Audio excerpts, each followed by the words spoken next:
Tuesday, overcast. High 39. Winds west at 10 to 20 miles per hour.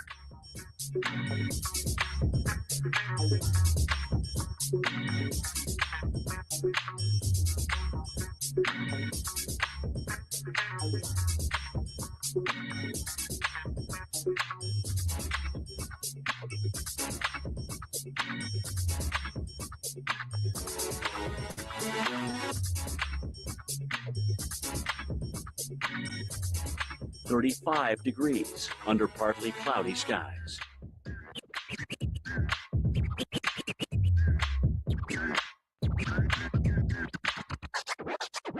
Here's our local Doppler radar.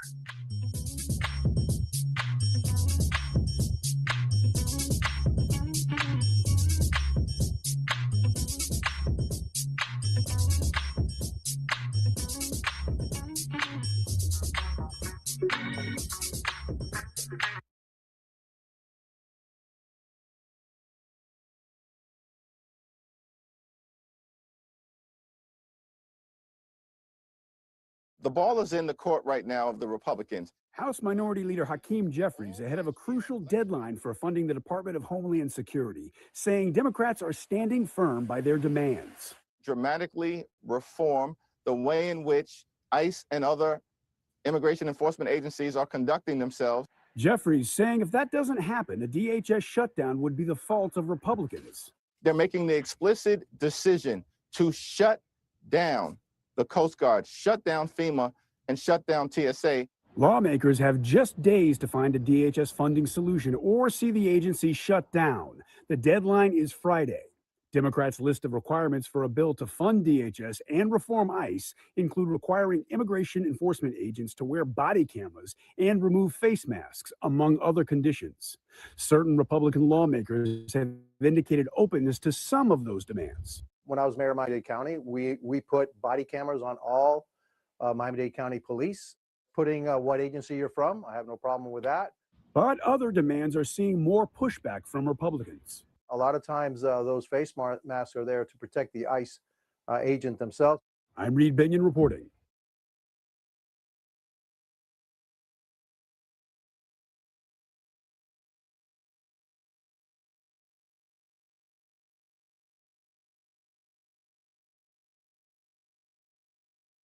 Freedom, cheap thing.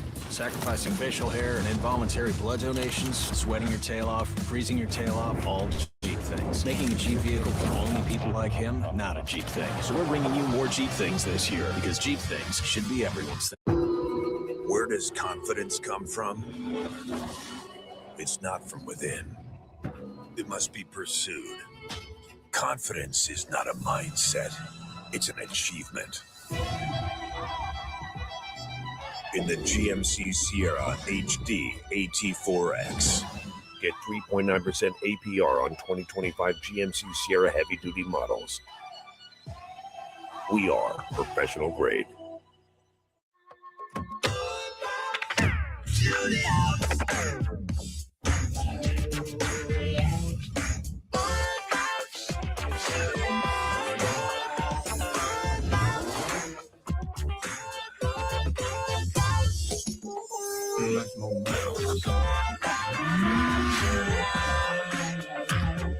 Acura, proud partner of Team USA.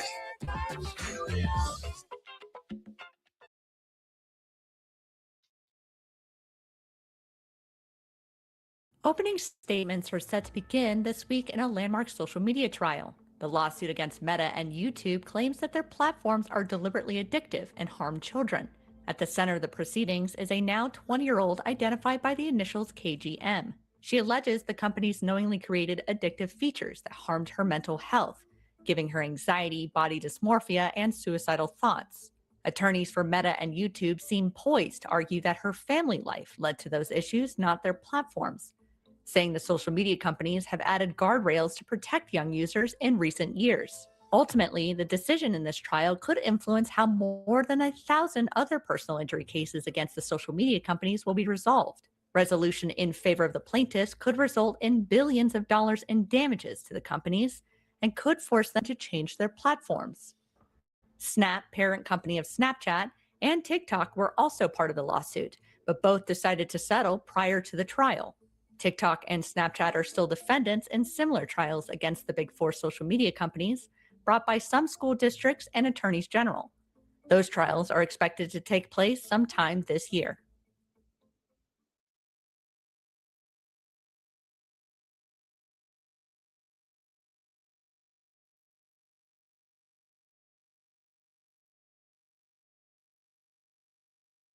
People in China can't get enough of this stuffed toy.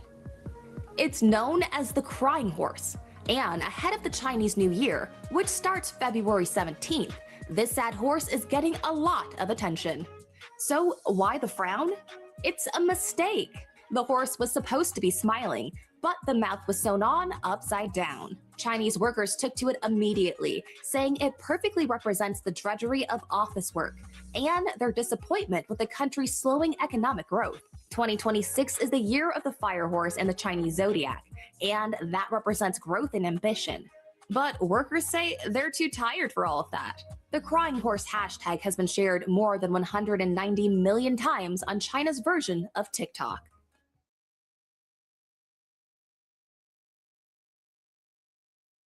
We beg you now to return our mother to us so that we can celebrate with her. Outside of the home of Nancy Guthrie, her community is coming together, laying candles and flowers. Guthrie's possible abductor or abductors are believed to have sent purported ransom notes threatening her life if a demand for $6 million is not met by 5 p.m., according to CNN affiliate KGUN. A first demand deadline reportedly passed last week. KGUN reported the ransom note included a threat to Guthrie's life. Her children, Savannah, Annie, and Cameron, posted a third video over the weekend pleading for their mother's return. This is very valuable to us, and we will pay. Every kidnapping I've worked has been the same. They want their money, they want to stay anonymous, and so that is what's going on. And the family is stating, hey, we'll give you the money, just show us our mother. Law enforcement officials were at Nancy Guthrie's home Monday morning. This weekend, they were seen examining a septic tank nearby. The Pima County Sheriff's Department said the investigation is ongoing in multiple locations, and they will guard the 84-year-old's home at the request of her family. So far, no suspects or persons of interest have been identified. Authorities are still asking for tips and information. In the background, nothing stops. They're still getting leads, they're still getting tips, and they still have their own investigative avenues where they're learning a bit more each day as they dig into this. For Local Now, Emily Waldman.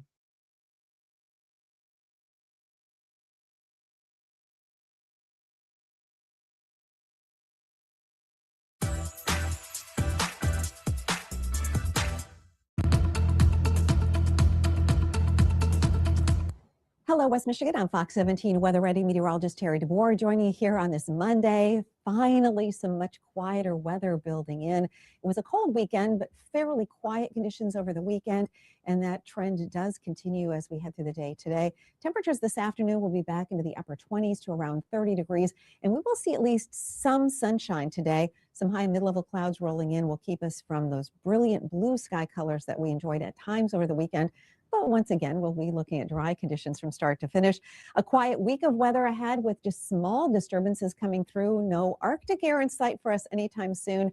And it looks as though we could see even warmer air building in as we head into next week. Today, we're watching this disturbance that'll be rolling through the Great Lakes region. The precipitation, though, tracking across the northern part of lower Michigan into the UP, northern Wisconsin over the next 24 hours. That's where the majority of the precipitation is going to reside.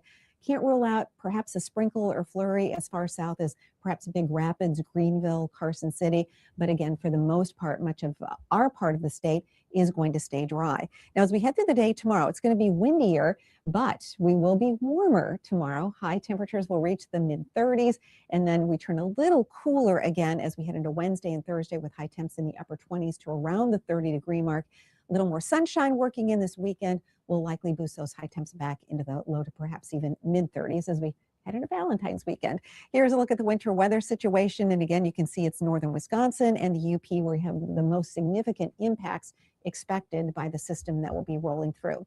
Then the rest of that 7-day forecast featuring return to more in the way of sunshine Friday, Saturday, and Sunday. High temps in the low to mid-30s, lows in the teens to near 20 degrees. So we're back to where we should be this time of the year.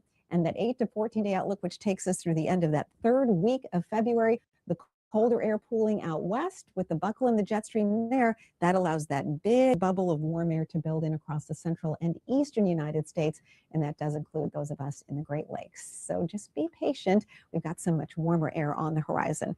Unless you're a winter weather enthusiast, then of course, make sure you get outside and enjoy this great batch of snow while it sticks around. And of course, stay with us on air and online at fox17online.com.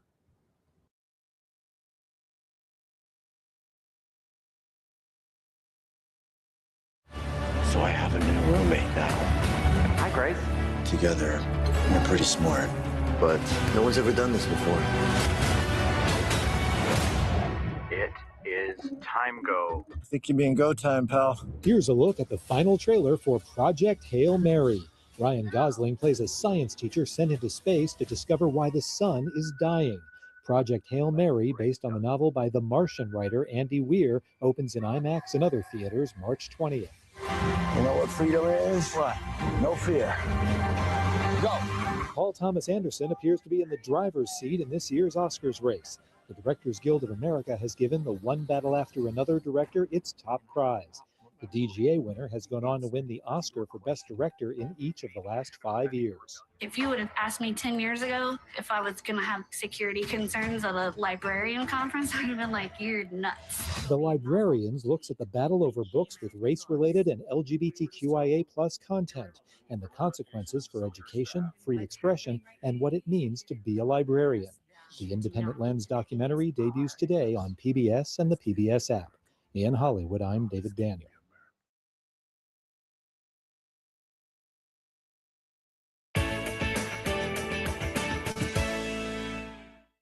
Here's the outlook for your week ahead.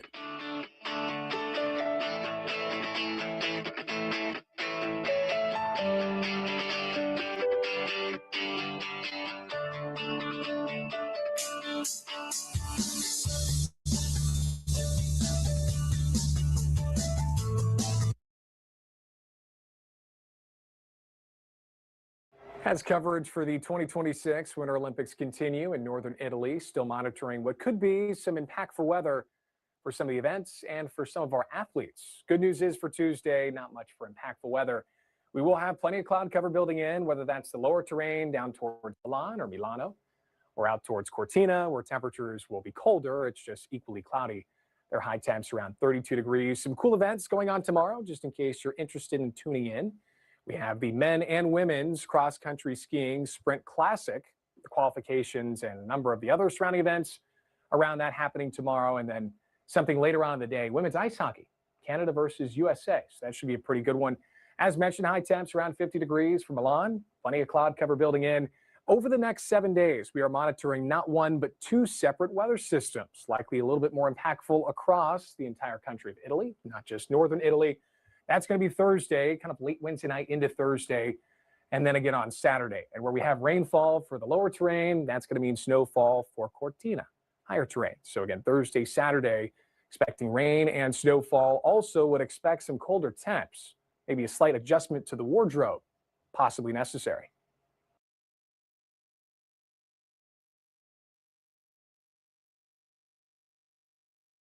He comes to find his princess.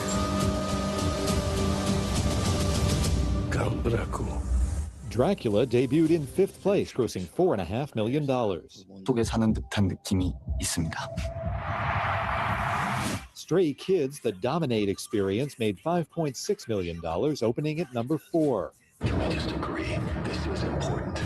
Food, air. Iron Lung took 3rd place with $6.7 million, giving the $3 million indie film a domestic total of $31.4 million. Look, I think we both know things didn't go too well today. What's going on? She was just here, and then she wasn't. Solo Mio, about an American left at the altar in Rome, earned $7.2 million to debut in 2nd place. No help is coming. We just have to accept that this is how things are now. The horror comedy Send Help took in $10 million to keep the weekend crown. In Hollywood, I'm David Daniel.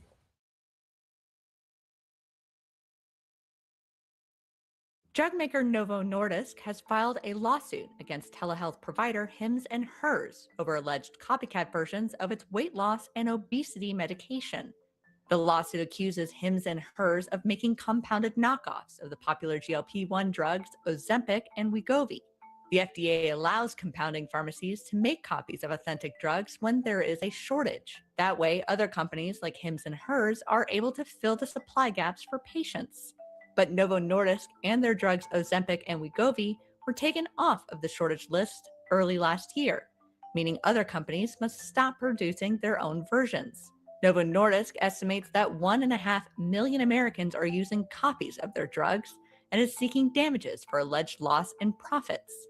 Hims & Hers dispute the accusations and say the lawsuit could be detrimental to patients. Last week, Hims & Hers announced plans to sell a cheaper knockoff of the Wegovy weight loss pill before pulling the plug on the plan over the weekend. They currently still sell a copycat version of the injectable Wegovy and Ozempic drugs, though those drugs do not include the FDA-approved semaglutide ingredient used in the original medication.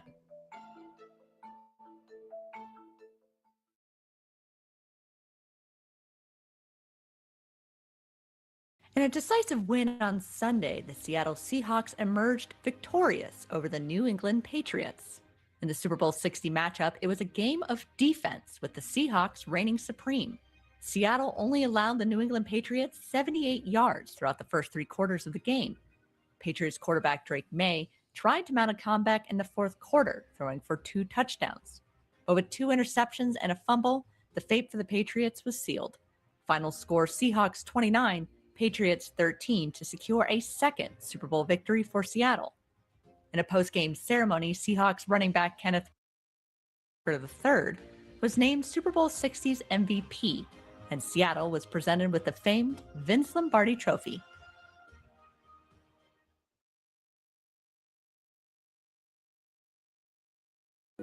Parents are advised to practice what they preach when it comes to screen time.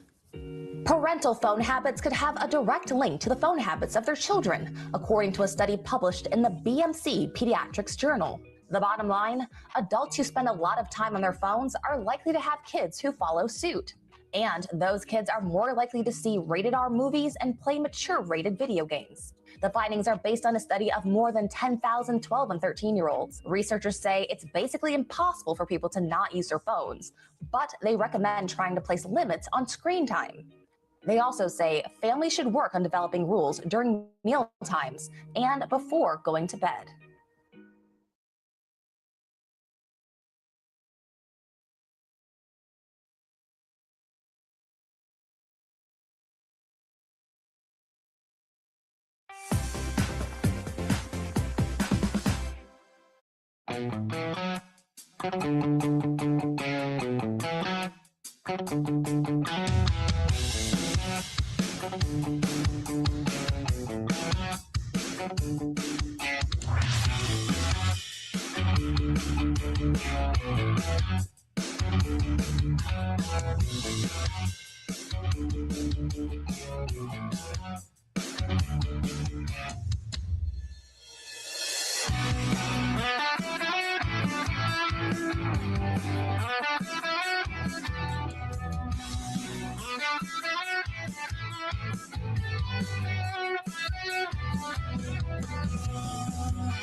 Elon is scaling back his ambition to create a settlement on Mars for something a little closer to home. Musk now has his eyes set on sending humans to live on the moon. In a social media post on X, Musk said, quote, SpaceX has already shifted focus to building a self-growing city on the moon, as we can potentially achieve that in less than 10 years, whereas Mars would take 20 plus years. This is a drastic shift in priority for Musk, who once heralded the moon missions as a distraction. But it seems it is more important for Musk to establish a colony in general than just a colony on Mars, saying the moon is a faster and easier option. Musk cites the position of Mars in comparison to the moon as a main reason, saying SpaceX could launch every 10 days for a 2-day travel time, a much shorter wait time than waiting for Mars and the Earth to align, something that happens once every 26 months with a 6-month travel time to reach the red planet. Musk says he still isn't giving up on eventually building a settlement on Mars, with plans to do so in 5 to 7 years. Meanwhile, NASA is focused on its own lunar ambitions, but it is not clear if Musk's lunar city is in line with NASA projects or completely separate.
A court ruling on Friday is putting a stalled rail project between New York and New Jersey back on track.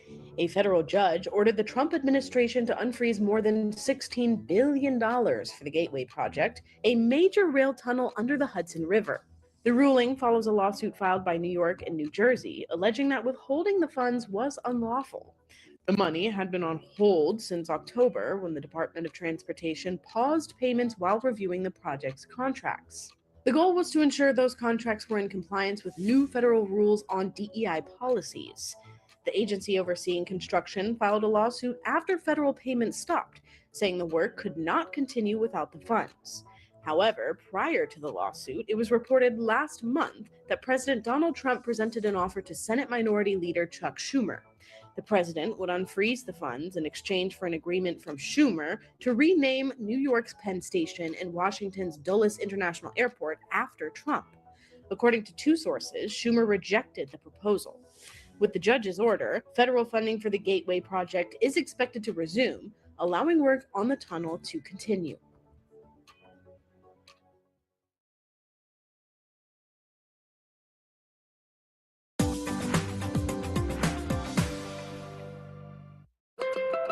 .35 degrees under partly cloudy skies.